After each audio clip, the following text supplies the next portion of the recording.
50 meters long. Come back around and try it again. And we would have 16 airplanes go out and try to hit a target. And some get close, and some would miss by a long ways, and then finally one guy would hit it, and we'd go to the next target. That was the F-100. That's iron bomb sight, as we call it. In the A-7, we actually went back to Vietnam, and I had a Ford air controller in South Vietnam, out in the Delta. And what the Viet Cong used to do is they would take our old bomb craters, since they knew we couldn't hit our butts with bombs, they would take the old bomb craters that already had these walls built up, and they would go in and store all their stuff inside the bomb craters and just cover over the top. And sure enough, we were building, ammo dumps for them. And for years, we tried to go back out, and you'd send 16 airplanes in there trying to hit this bomb crater, and if you happen to hit one that happened to have bombs in it, you'd get some kind of explosion out of it. But when I took the A-7 back over, we had a FAC actually come in, and we would, one bomb at a time, he'd say, okay, hit that bomb crater. And we'd go, with the A-7, go, hey, computer, there it is. The computer would say, okay, I got it. And poof, off would go a bomb, and the bomb crater would be cleaned out. One bomb, one crater. That's how good the A-7 was at dropping bombs. A real difference to me. And that was within 2 years. I mean, I was in Vietnam in 70, 71. I went back in 72 to the end of the war, and we had a totally different platform and a totally different capability. Have to be honest with you, though. There's a price to pay. The A-7 was a lot more expensive than the F-100. Okay? And oh, by the way, the F-16 is a lot more expensive than the A-7. It's just a natural process. And if you talk to people who run offices, they think computers are great. But every new computer that comes out, it always seems to cost a little bit more, or at least something along that line. Well, same thing's happening to us. And I hate to say it, if you look at the B-2, which is probably our premier brand new airplane to go drop bombs with, the bomber type. Estimates, I think, we're up to $1 billion an airplane. That's the total price that we paid to develop that system and field it. $1 billion an airplane. Well, if you notice what's happened in our force reductions, they're slowly pulling it back away from that in terms of the number of B-2s we're going to buy. Number one, we don't have the money anymore. And number two, we don't have the enemy, because he finally saw how good we were, and we weren't going to quit, so he quit, which was fortunate for us. But we are still trying to do things with airplanes, and we're still trying to make them more effective. And my primary job now, after all that work in Vietnam and experiences with computers, my primary job is try to get new computers into airplanes. Why do I want new computers into airplanes? Because computers are capability. And one of you guys, maybe a lot of you guys, may be sitting out there thinking, ooh, he's talking computers. Time to turn the brain off. I don't think computers. What's wrong? Computers are not that big a deal. And for those of you who haven't had it explained, I always tell everybody that what I do in the airplane with a computer is nothing more than I used to do in my head. It's just like I used to tell my office, the people who work for me in the office. On the computer in the office, the only thing you do on that computer is stuff you used to do with a pencil. That's that simple. Okay, so it's not a big, complex thing. All we're trying to do is let the computer do some of the stuff that we used to do in our brain, so we can use our brains, okay, more effectively to do other things. And from an aircraft pilot standpoint, my primary job is to make decisions. Okay, so what I want the airplane to do is process all the information, present it to me in such a way that I can make the right decisions, whether to drop the bomb or not drop the bomb. Let the computer decide where to drop it. I'm going to tell him what the target is, and then I'll make the decision whether to let the computer drop it or not. And that's the way I approach avionics in airplanes.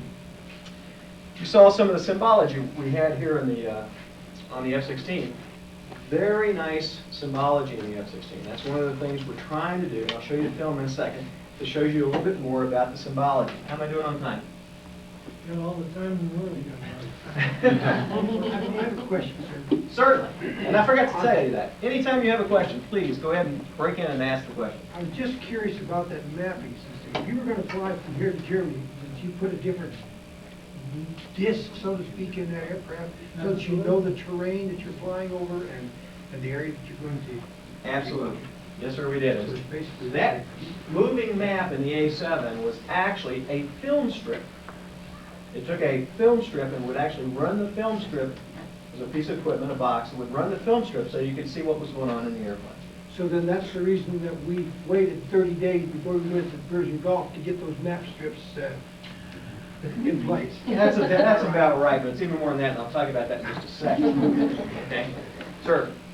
Yeah, how often do you, like, turn the computer off?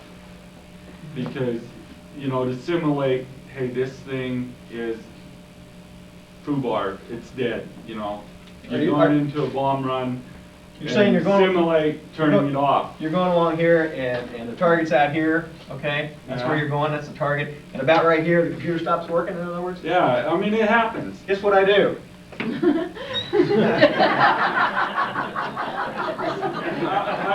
Okay, I know that. I'm not dumb, but sometimes you can't do that.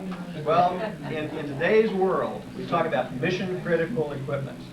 And in most of the computerized airplanes we fly today, the computers are mission-critical equipment. Just like the shuttle, the space shuttle, you understand, any one of those computers go down before they take off, they abort the mission.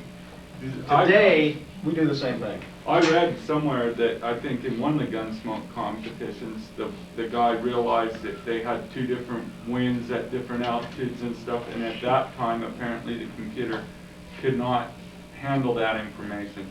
So he turned it off and went back to the good old days. Well, real quick, I need an eraser again, or eraser. Real quick, just tell you a little bit of the Gunsmoke experience, okay?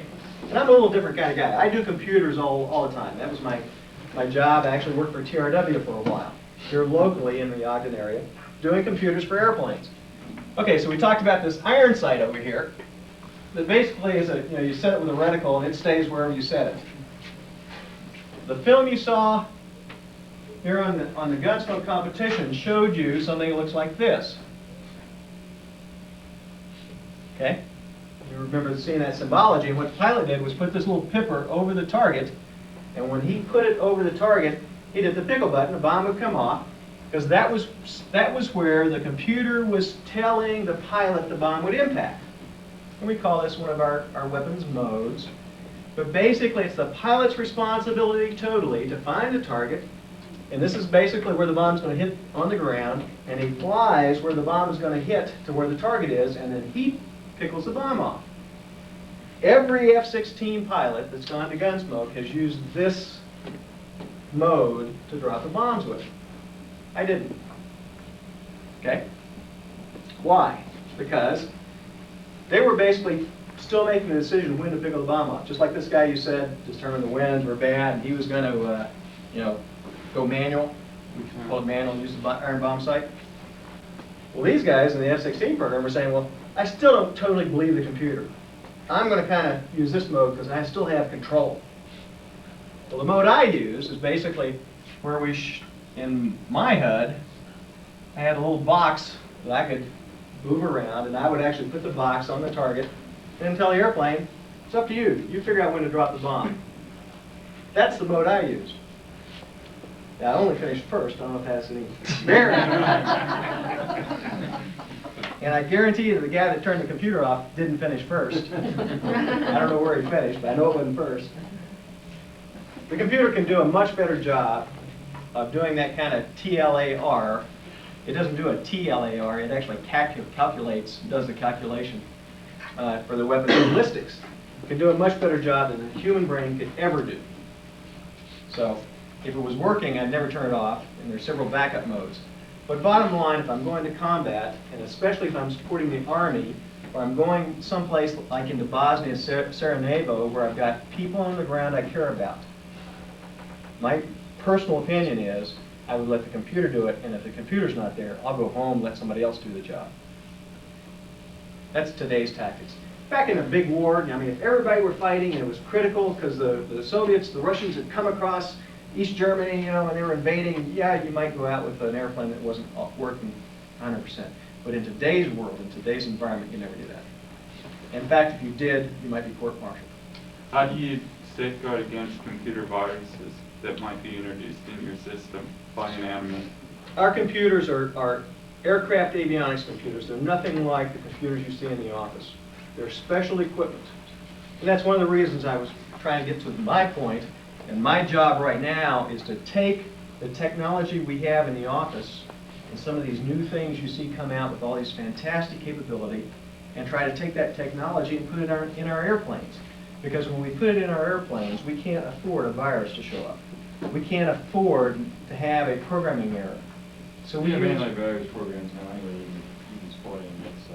in the classroom or in the office, absolutely. And I have an antivirus program on my computer that I have in my laptop I carry around, without a doubt. Okay, so get right down to it. And I hate to burst your bubble. Fighter pilots are just guys. In fact, today there are more computer operators and system operators than they are, real fighter pilots. Reminds me of a couple of the jokes. You guys have all seen Top Gun. Everybody seen Top Gun? How many have seen it 7 times? Okay. Top Gun's about Navy fighter pilots. Okay, and if you look at that, it's an air-to-air. Remember the old air-to-air, air-to-ground? Their Top Gun is an air-to-air guy, and it's a school they go through. But we always, there's some competition between the Air Force and the Navy, even though I feel sorry for those guys nowadays. But and so when I tell this joke, it's always about the Navy fighter pilots, not the Air Force fighter pilots. Do you know the story about you kids listen up, see if your kids can get this, because I bet the older guys can. You guys hear the story about the Navy fighter pilot whose ego was so big, the other fighter pilots noticed?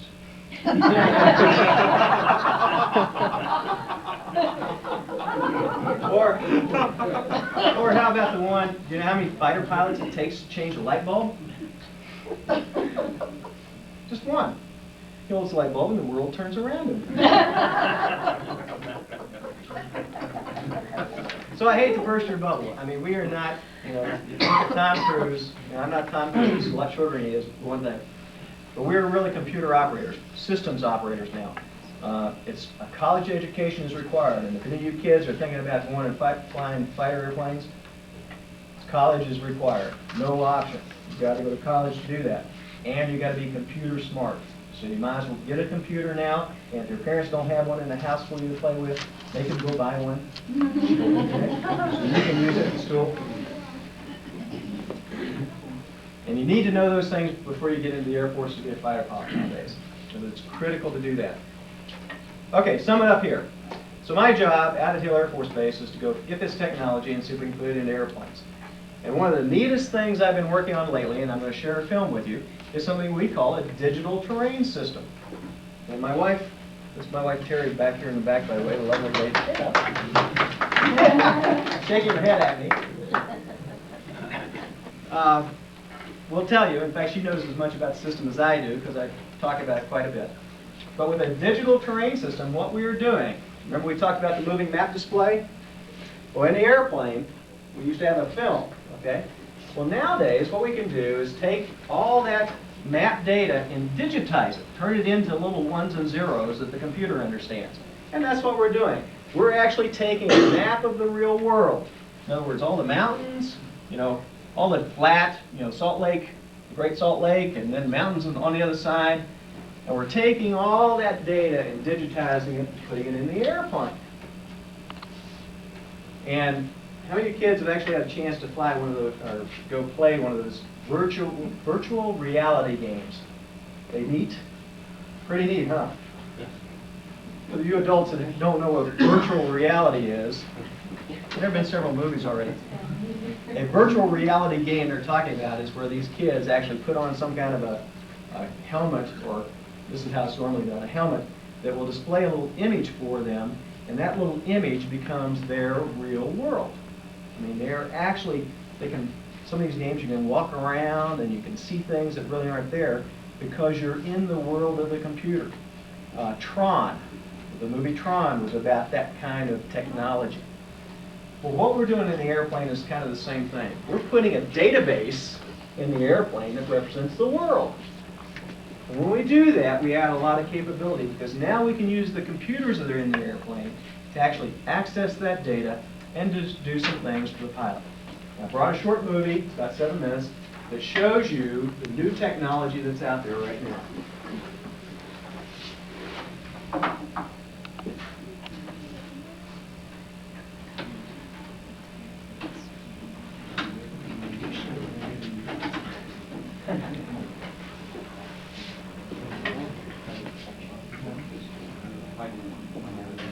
I think you have to use a remote. Okay? No, it's all right, you're all right.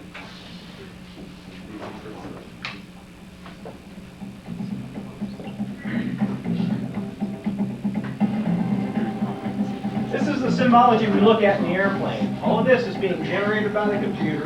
It's put up on a screen that I can see through. So I have a big additional aids to fly with. We've got airspeed over here on the left. He's doing 391 knots ground speed. He's got a radar altimeter display on the right-hand side. He's got terrain bars and a flight path marker. And this digital data, we're doing several things with it. I needed something to show you guys and take up some time, so we'll show you some of this stuff. They're explaining what's on. I should have been quiet. They're explaining what's up there anyway. It's a terrain bar. The terrain bars are altitude above the ground. How many hundreds of feet you're above the ground.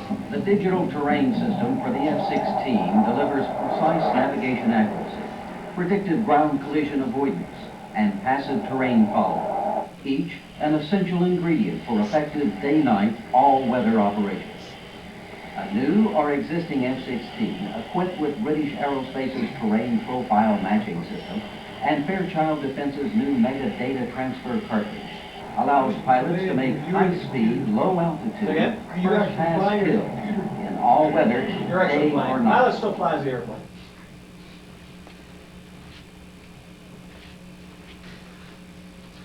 Basically what we're doing is using that digital database to fly above the ground.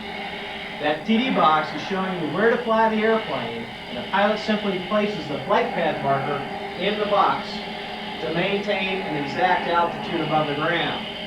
But it's really not above the ground, it's above the database. See what's driving your brake hit, sir? I think it's the turn across it mountain there in front of us.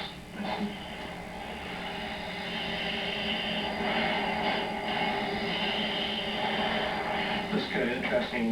It'll fly you lower down through come off the flat part to as opposed to coming off the high part.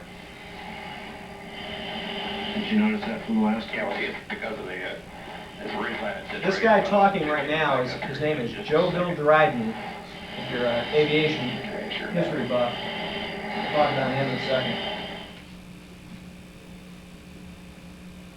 And basically what they're doing in this film is we're stepping down lower and lower, flying on the database. And if you'll notice, where he's flying is going to be up this canyon.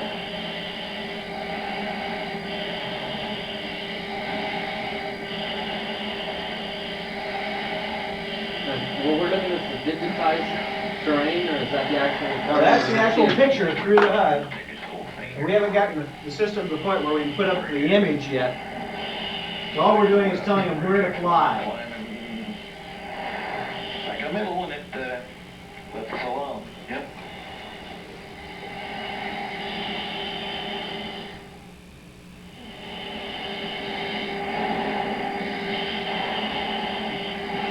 Series of digital. See, the airplane, the system is taking them right down this canyon. They have steep sides on either side. Keep us right down here. Yep. Okay, Cal, let's go to the right touch. Towards, turn towards the side, it gives you a warning. Get much left. That cross in the middle, that's warning. That's a warning, telling the pilot he needs to do something different.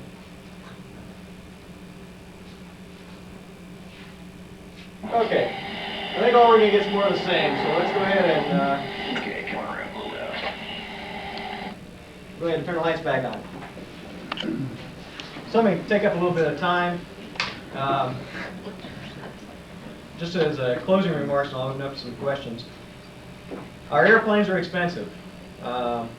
We take a lot of people to maintain the airplanes nowadays. A lot of them are employed out here at the Air Logistics Center to help us keep the software that we have in the airplane modified and current. We continually add capability to the airplane through software.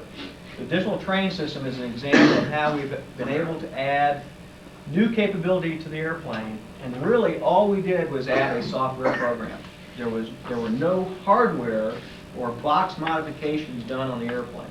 It was all done through software.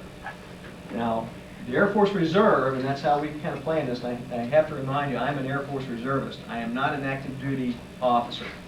I work for the Air Force Reserve. The 419th is a part-time unit, if you will. And we have a lot of people who work out there part-time. They have the same capability as the active duty, but they're there for two reasons. Number one, it's a way of saving money, and secondly, it's a way of having a larger force available to us and trained if we ever have to go to a very large war. But the people who actually support the airplane are the civilians that work out here at Hill Air Force Base. They are extremely important to us and to the U.S. Air Force. Hill Air Force Base is very important to the U.S. Air Force, and anytime you have any opportunity to talk to people about whether we should keep Hill Air Force Base open or not, or if you ever hear anybody complain about the noise the F-16 makes, please remind them, what we're there for and how important Hill Air Force Base is to our overall military preparedness and ability to go, how they keep our ability to go to war right up there at that level, that maybe we will never have to go to war again. Because if history has taught us one thing, is the only way not to go to war is to be prepared to go to war. And anyway, I'd like to close out with that, and at least say that I'm very happy I have the opportunity to talk to you people. Now, any questions I probably can't answer? Sir? I've always been intrigued by the debriefing process. These old Hollywood movies show the pilot getting out of the plane with grease on his face, goes in and fights with a PR officer. What is the debriefing process like, really? The debriefing process consists of three things primarily. First thing you do when you get out of the airplane is you go to the maintenance guys and tell them what's wrong with the airplane. The very first thing you do. Because they've got to get the airplane turned around and ready to fly again. The pilots do not fly every mission in the airplane nowadays. I have an airplane that has my name on it, but I don't get to fly that airplane all the time. When an airplane hits the ground, another pilot's out and ready to go take off again in it. And the maintenance guys have to get the airplane ready. The second phase is called the intelligence debrief, where we actually talk to the intelligence people to tell them what we did, what we saw out there in the air while we were flying around. Like that goes back to the old reconnaissance to help the Army out. The last thing is the ops debrief, where you basically go into operations and give them any feedback about what lessons you learned, what kind of tactics you used, so they can use that to brief pilots who have to go out after you. So basically in the three phases. And we're trying to move that into the computerized world also. This particular program, we did add one piece of hardware. The airplanes are becoming so sophisticated nowadays. I get excited about this. We actually have a little piece of equipment. It's a little square box that we actually program in the squadron. We carry the box out to the airplane and plug it into the airplane. We call it a data transfer cartridge. We actually take data that we've programmed on the ground and put it in the airplane directly, rather than me have to sit out there and type everything into the aircraft computers. That data transfer cartridge is what the Air Force Reserve used to put that software I talked about for a digital train system in the airplane. We're also using that cartridge to collect data in flight, store it on the cartridge, and carry it back to the squadron for debriefing. We already do the maintenance portion of it. We collect all the maintenance faults, anything went wrong that the computers know about. We collect that data, but we're also working on collecting the intelligence data and the ops data. But that's a big part of combat, if you will, when you actually get out there doing things. Those are things that are very important. Sir? What are the steps a young man would go through to get to the point of being a fighter pilot? Today's fighter pilot, what you have to do. Like I said, number one, you got to get through college. There's an avenue open through the U.S. Air Force Academy. I actually graduated from the U.S. Air Force Academy in 1968. I spent 4 years there. becoming an officer, a gentleman, and a graduate, okay? Once you graduate from pilot training, once you graduate from college, there are avenues open to you to join the Air Force as a civilian. You will go through some training, about 6 months of training, become an officer if you choose to go into that program. ROTC is one avenue that you can take if you go to a civilian college to get into the military. Once you graduate and you become an officer, then you go through pilot training. Today's pilot training is 1 year, and all you do is learn how to fly an airplane. That's the primary purpose. And it's not just, how to do this, but it's how to fly in the local airspace, how to talk to the Federal Aviation Administration over the air, how to work your radios, how to navigate, how to do maps. There's a bunch of stuff you learn in that year. Once you've done that, you're ready to go to your primary airplane. So you go to some base and actually train in the airplane you're going to fly. And typically that's about 6 months. Once you're done that, you're ready to go to an operational squadron. Most squadrons will have another period of about 6 months that you will get additional training to bring you up to speed. Are there preferred majors in college? Preferred majors? No. I've got friends who are history majors, English majors. I was a physicist. I got a degree in physics, which, is a pretty broad brush. But you can actually graduate with just about any kind of degree. I would suggest if you're that interested, some type of a science degree or an engineering degree or even a computer science degree. Just gives you a leg up on everybody else understanding computers. And you ladies, there are opportunities for you guys too. Other questions? Yes, ma'am. Do they have yet, or will they ever get a reconnaissance F-16? Believe it or not, the Dutch, the Netherlands, has a reconnaissance version that they fly. They put a... Well, why did you ask that question? Because I was wondering if the Air Force has, because they were still talking about that when I worked for the Dutch. Yes, the Air Force is still trying to come up with some replacement for the RF-4. Okay. And they're still looking at some kind of a pod to hang on the F-16 to do that kind of work. But the Dutch were a little bit ahead of us for some reason. We still haven't... See, their pod, it's too cheap, and it doesn't cost enough. So the Air Force is trying to build this bigger one that costs a lot more. Sir? They're talking about using the F-16 in close air support role, like an A-10. I can see that this digital ground following system is helping that, but the plane isn't really designed for down in the mud. How